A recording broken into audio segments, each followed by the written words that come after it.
नमस्कार साथियों, आपका मेरे YouTube चैनल में स्वागत है।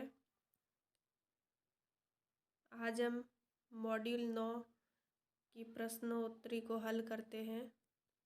तो पहला सवाल है, वैन हील के ज्यामितीय विचारों के स्तर के अनुसार दूसरा स्तर है अमूर्तीकरण।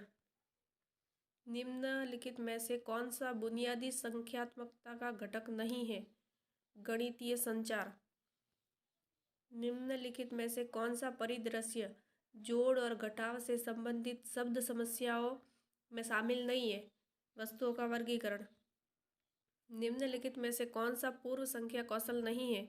अंक जानना। निम्नलिखित में से कौन एक गणितीय प्रक्रिया नहीं है? रटकर याद रखना। निम्नलिखित में से कौन एक बच्चे को प्रारंभिक वर्षों में संख्यात्मकता में दक्ष बनाने का उद्देश्य नहीं है? यह उन्हें तेजी से गणना करने में मदद करता है। यदि छात्र विभिन्न त्रिभुजों के गुणों का नाम बता सकते हैं लेकिन अभी तक उनके बीच में देख नहीं पा रहे हैं तो वैन हील ज्यामितीय सोच मॉडल के किस चरण में है? विश्लेषण।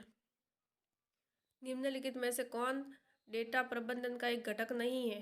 डेटा का निर्माण।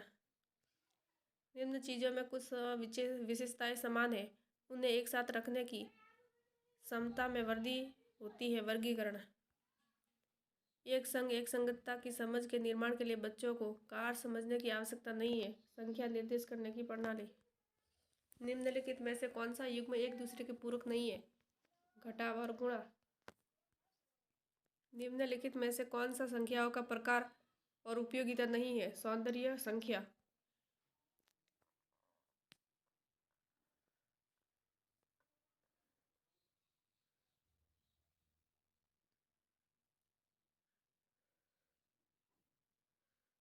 शिक्षकों को निम्न में से किससे बचना चाहिए? बच्चों को संख्याओं की समझ से पहले संख्याएं लिखने को कहना। प्रक्रिया जिसके द्वारा व्यक्तियों के बीच गणितीय प्रतीकों, संकेतों, आरेखों, आलेखों के माध्यम से सूचनाओं का आदान प्रदान किया जाता है के रूप में जाना जाता है। गणितीय संचार। आरंभिक अवस्था में गणित सीखने के दौरान एक बच्चे से यह अपेक्षा नहीं की जाती। गणितीय तकनीकों के लिए आवश्यक परंपरा को जाने। अंक क्या होते हैं? संख्याओं का मान। निम्न में से किसमें एक संग एक संगतता शामिल नहीं है? समूहन। कितनी बार 4 जोड़ने से 16 प्राप्त होगा? 4 बार।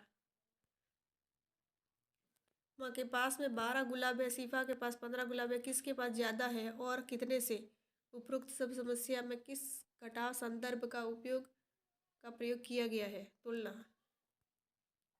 निम्नलिखित में से कौन सा सत्य नहीं है? सभी आयत वर्ग होते हैं। और सबमिट